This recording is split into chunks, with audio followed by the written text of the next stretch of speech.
भन्छन् भाउजू यो के को भिड हो यस्तो? खै म्यादी परली भन्छन् के को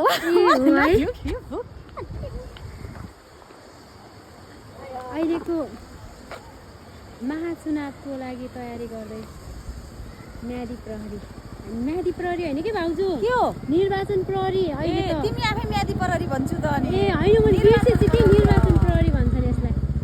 अनि के गर्ने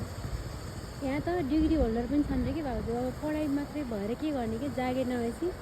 हाम्रो देश नेपालमा बेरोजगार दर कति छ भने यसरी थाहा हुन्छ देख्नु भने सर नमस्कार कहाँ लाग्नुभयो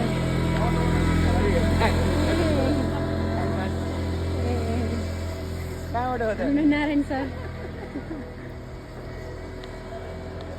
ए